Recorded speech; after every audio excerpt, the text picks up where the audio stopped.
Depuis la mise à jour d'Andromeda 2025 de Meta, tout le monde panique. Les gens pensent qu'il faut changer de structure, qu'il faut changer de produit, qu'il faut changer d'ads constamment. On ne comprend pas pourquoi est-ce que ça ne fonctionne pas. Et s'il y a bien une chose que je peux te dire dans cette vidéo, c'est que 80% de ton problème vient de tes créas. Si tu arrives à faire des bonnes créas, tu vas pouvoir scaler jusqu'à minimum 100K de chiffre d'affaires par mois sans aucun problème. La créa, c'est le nerf de la guerre. La créa, c'est ce qui va tout faire. À partir d'un certain montant, à partir de 200, 300, 400K par mois, oui, il va falloir mettre d'autres choses en place. Il y a du branding qui arrive, etc. Il y a de grosses structures logistiques, mais les créas, c'est le nerf de la guerre. Et tu fais très certainement aujourd'hui des erreurs qui font que tes créas ne fonctionnent pas et qui t'obligent à sans cesse passer de produit winner en produit winner. Bon, déjà, premièrement, je vais te le dire, le produit winner n'existe pas. C'est qu'une question d'angle, c'est une question d'avatar, c'est une question de marketing.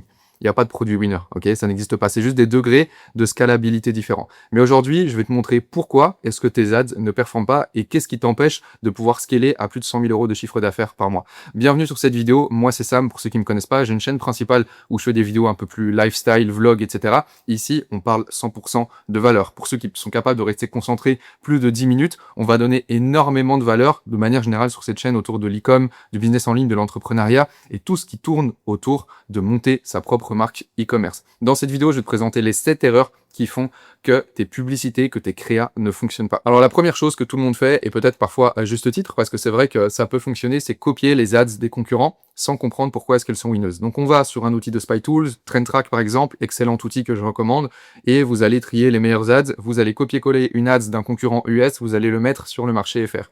Outre le fait que c'est déjà pas la même sophistication de marché, qui n'ont déjà pas le même niveau de conscience entre les US et la France, et que en plus de ça, ils n'ont pas les mêmes habitudes de consommation, vous clonez sans comprendre réellement pourquoi est-ce qu'elle a fonctionné. Du coup, zéro résultat. Pourquoi est-ce que c'est une erreur? Parce qu'une ad gagne pour une raison précise. Le hook, l'angle, le format, le persona, le mécanisme unique et plein d'autres choses. Si tu ne sais pas quelle variable a gagné chez ton concurrent, tu ne peux pas la répliquer ni la scaler. Et ça passe par la compréhension de ton avatar, etc. On va y venir juste après. Ce qu'il faut faire dans un premier temps, c'est déconstruire toutes les métriques. On a la chance d'avoir accès à des outils comme par exemple Gemini qui peut lire maintenant une créa et te dire exactement qu'est-ce qui selon lui a bien performé, quel est le niveau de conscience de l'ads, quel est l'angle marketing utilisé. Mais tu vas devoir un petit peu décortiquer le hook, le body, le call to action, quel est l'angle, quel est le message, quelles sont les objections qui sont levées dans chaque ads. Une fois que tu as compris tout ça, une fois que tu as décortiqué un petit peu tout ça, là tu peux commencer à dire ok, ça a bien performé chez mon concurrent pour ça. Mais juste copier-coller sans comprendre pourquoi est-ce que ça a performé, c'est peut-être la plus grosse erreur que les débutants font et qui les empêche de scaler, voire même qui les empêche d'obtenir leur premier résultat. La deuxième erreur, et ça on en parle aussi de plus en plus, tous les gourous vous en parlent, c'est de faire plus d'ads, faire plus de volume. Et parfois également, c'est vrai, à juste titre aussi, je suis le premier à dire qu'il faut faire plus d'ads. Mais faire des ads pour faire des ads, faire des statiques pour faire des statiques sans qualité, ça ne sert à rien. Miser sur le volume quand tes fondamentaux sont faibles, ça ne sert absolument à rien. 10 ads sans avatar research, sans market research, sans comprendre vraiment qui est ton avatar, c'est 10 ads lancés dans le flou et c'est brûler ton budget. Il faut que chaque ads que tu lances, elle soit basée, sur de la data, sur une market research, sur une compréhension de ton avatar, sur un concept, sur un angle que tu as prédéfini, et tu dois savoir dire pourquoi est-ce que tu lances cette ads maintenant.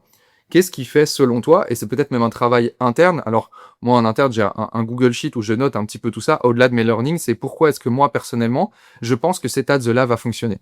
Parce que oui, faire sans ads, c'est bien. Faire sans statique, c'est très bien. Mais si tu fais sans statique pour faire sans statique, faire du volume pour faire du volume, sans comprendre réellement pourquoi est-ce que tu le fais, tu vas perdre de l'argent. Je préfère quelqu'un qui va lancer 10, 20 ads qui sont des concepts radicalement différents, mais basés sur de la data, basés sur des research, quelqu'un qui va faire sans statique, qui ne veulent rien dire, avec des micro-variations de couleurs, de hook, etc. Ça ne sert à rien. Chaque ad doit partir d'un angle identifié, d'un niveau d'awareness ciblé, d'un avatar précis. C'est ça qui va constituer l'ads. Ça sert à rien d'aller spammer. Essaye de tester vraiment des concepts qui, toi, te parlent pour pouvoir en tirer des leçons. L'erreur numéro 3, c'est de vouloir parler à tout le monde. On en revient à cette idée un petit peu d'avatar. Vous allez le voir, on va parler énormément d'avatar dans cette vidéo, mais c'est peut-être un des éléments les plus importants et le plus sous-coté, d'autant plus à l'ère de l'IA où on pense qu'il faut juste savoir lancer des statiques avec l'IA pour pouvoir faire du chiffre. Un avatar trop large, par exemple femme de 25 à 45 ans qui est intéressée par la santé, tu vas toucher tout le monde. Et toucher tout le monde, comme je disais, c'est toucher personne. Un vrai avatar, c'est une condition spécifique avec un problème partagé, un problème commun et une identité commune. Exemple, les femmes atteintes du SOPK qui n'arrivent pas à perdre du poids malgré leur régime. Ça, c'est un avatar. Tu viens toucher une identité précise et tu vas pouvoir, grâce à ça, aller faire de la market research sur Amazon, sur Reddit, sur des forums, sur des groupes Facebook, pour trouver les mots-clés exacts que cette femme-là, qui est atteinte de ce syndrome, qui n'arrive pas à perdre du poids malgré ce qu'elle a déjà essayé. Donc, tu vas pouvoir recenser, par exemple, les solutions déjà existantes, ce qu'elle a déjà essayé, son expérience passée, et pourquoi est-ce que toi, tu vas venir proposer cette solution-là, donc avec ton mécanisme unique. Si ton ad peut être lu par n'importe qui, c'est qu'elle ne parle à personne. Si tu lances une ad pour des compléments alimentaires pour absolument tout le monde, ça va pas se vendre. Il faut que tes compléments, pour prendre un exemple, ciblent des personnes précises. Cette femme-là, cet homme-là, mais cet homme-là qui fait quoi, qui désire quoi, qui veut devenir quoi. Ça, c'est d'autant plus important aujourd'hui à l'ère d'Andromeda, où on le sait, c'est le broad qui fonctionne plus, il n'y a plus besoin d'aller mettre des intérêts, etc. Mais en fait, le broad, c'est un terme qui est pas fondamentalement vrai, parce que le ciblage existe toujours, mais le ciblage existe uniquement à travers ta créa, juste plus grâce à des intérêts que tu viens mettre sur Facebook. Ce ciblage, il se fait grâce, justement, au type de mots que tu vas utiliser, à l'avatar que tu vas venir énoncer dans ta créa. L'erreur numéro 4, c'est d'ignorer le niveau de conscience de l'audience. Je le disais en début de vidéo, copier une ad d'un marché américain sur le marché français, sans comprendre que, outre, il y a des niveaux de sophistication différents, ils n'ont peut-être pas le même niveau de conscience là-dessus, potentiellement que les Américains vont être beaucoup plus aware d'un problème, d'une solution, et donc il va falloir faire plus d'ads où on va mettre du social proof, etc. Mais au-delà de tout ça, de manière générale, beaucoup de débutants et de personnes qui se lancent font toujours le même type d'ads. Exemple, vont faire du social proof, vont faire des ads où on va venir présenter même plus les bénéfices, mais le fait que 50 ou 100 ou 100 000 femmes ont déjà acheté ce produit-là. Et tu balances cet ads-là à une audience qui ne sait même pas encore qu'elle a un problème. Pourquoi? Parce que tu as été voir l'ads de chez ton concurrent qui dit ça, elle est winneuse donc tu prends. Mais peut-être que cette audience-là ne sait même pas qu'elle a ce problème, ne sait même pas même qu'une solution existe à son problème, et donc ne sait même pas qu'elle doit aller chez toi, et pourquoi est-ce qu'elle devrait aller chez toi. Et donc, on a ces 5 niveaux de conscience. Unaware, donc ils ont les symptômes mais ils ne les reconnaissent pas, il va falloir les éduquer. On a les problem aware, donc ils savent qu'ils ont un problème, il va falloir les éduquer sans non plus trop pitcher. On a les solution aware, ils ont déjà essayé des solutions par le passé. Là, ici, il va falloir montrer pourquoi est-ce que toi, ton mécanisme est meilleur que des solutions qu'ils ont pu utiliser par le passé. On a ensuite le product aware, donc ça, ces personnes-là connaissent ton produit. Là, on va venir utiliser des témoignages, de la preuve, etc. Et puis, on a le must aware, donc ils te connaissent déjà, ils connaissent ta brand, ils connaissent ton produit. Pourquoi est-ce qu'ils viendraient acheter chez toi? Là, on vient mettre des offres, là, on vient mettre encore plus de social proof, là, on vient mettre un dernier trigger.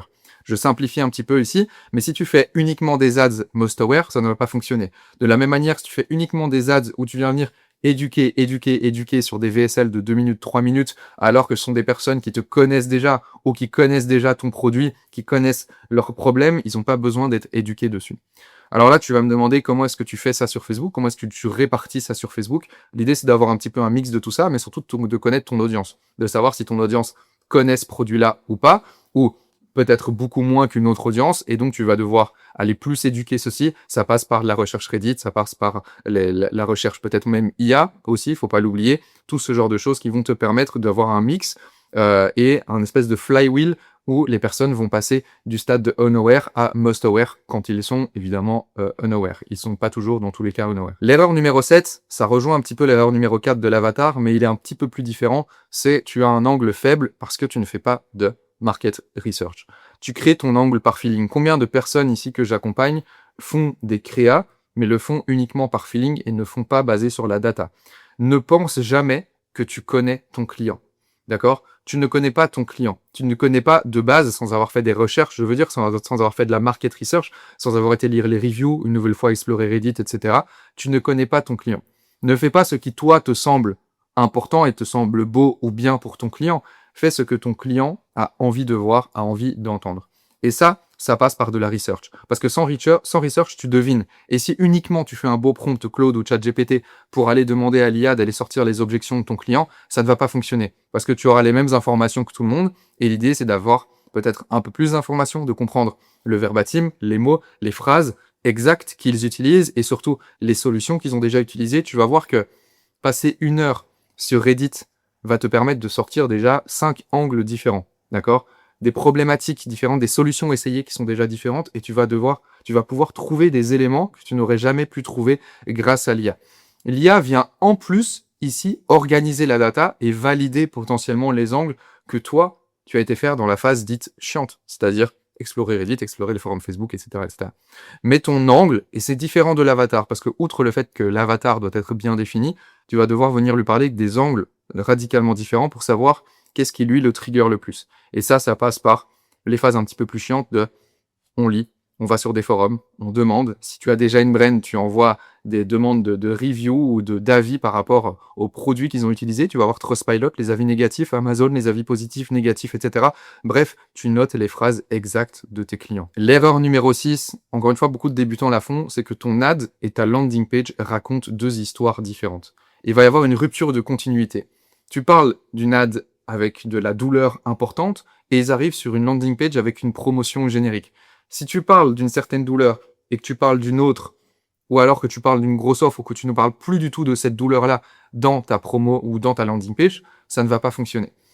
Il y a souvent des décorrélations, je vois, parce que les gens cherchent à faire le plus gros hook rate et donc vont chercher des hooks complètement farfelus qui n'ont aucun rapport avec ce que tu présentes sur la landing page et donc il y a une déconnexion, donc les gens partent. Ta landing page doit prolonger ton angle, le ton et l'awareness de l'ads que tu as déjà. C'est pour ça qu'aujourd'hui on rentre dans un game de tester différentes landing pages au-delà de venir tester différentes créas. Si l'ad cible une audience problem aware, la LP ne peut pas parler comme si l'audience était déjà prête à acheter. C'est un fait. Ce qu'il faut faire, c'est une LP dédiée par angle winner. Une fois que tu as défini ou un avatar ou un angle winner, tu fais une landing page déjà préfaite pour lui. Comme ça, il y aura une continuité tout au long de son parcours. Tu choisis le bon type. Est-ce que c'est un advertorial? Est-ce que c'est une listicle? Est-ce que c'est juste une page produit? Et tu vas tester la cohérence. D'accord? Est-ce que quand on arrive sur la landing page, c'est bien ce que je disais sur l'ad. C'est pour ça que nous, en interne, on a des process de media buying où on teste avec des stratégies de CBO, où on vient tester non pas juste les créas, mais quel créa va le mieux fonctionner avec quelle landing page. Et c'est qu'un principe comme ça de tester ses landing pages, tester ses créas, tester ses landing pages, tester ses créas. C'est uniquement ce qu'il faut faire aujourd'hui en 2026 pour pouvoir obtenir le plus de résultats possible. Et l'erreur numéro 7 que tout le monde fait et que j'ai faite, en tout cas mes premières années, c'est ne pas savoir pourquoi ton ad a perdu. D'accord? On coupe l'ADS, on passe aux suivantes, mais tu ne l'analyses jamais. C'est un cycle sans fin. Quand ton ADS a perdu, tu dois savoir pourquoi est-ce qu'elle a perdu. On a la chance d'avoir Meta qui nous propose un tas de métriques pour pouvoir l'analyser, mais tu ne dois pas venir répéter les mêmes erreurs sans empiler des apprentissages, d'accord? Chaque ad perdu doit être une leçon, et seulement si tu l'analyses. Sinon, tu répètes les erreurs indéfiniment. Nous, par exemple, en interne, on a tous des Google Sheets où on lance des ads. Pourquoi est-ce qu'on les lance? Quels sont l'angle, les concepts utilisés, les landing pages utilisées? Et puis surtout, pourquoi est-ce qu'elles n'ont pas fonctionné en fonction des métriques? Qu'est-ce qui fait qu'elles ont bien fonctionné? Qu'est-ce qui fait qu'elles n'ont pas bien fonctionné? Pour savoir, après, par exemple, grâce à l'IA, envoyer ça sous forme de data et pouvoir dire, tiens, tous ces concepts-là que tu as testés n'ont pas fonctionné. Et pouvoir discerner des patterns. Ce persona-là en UGC ne fonctionne pas. Ce concept-là ne fonctionne pas, cet angle ne fonctionne pas. Quand j'utilise ce hook-là, ça ne fonctionne pas, le CTR est trop faible là-dessus, etc., etc.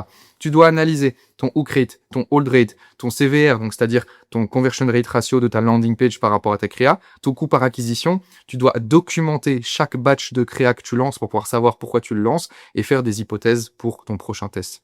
Si déjà, tu enlèves tous ces 7 erreurs-là et que tu appliques tout ce que je viens de dire dans cette vidéo, tu auras déjà gagné énormément d'avance par rapport à la concurrence et surtout par rapport à ce qui se fait sur le marché français actuellement. Parce que personne n'en parle, mais c'est la base.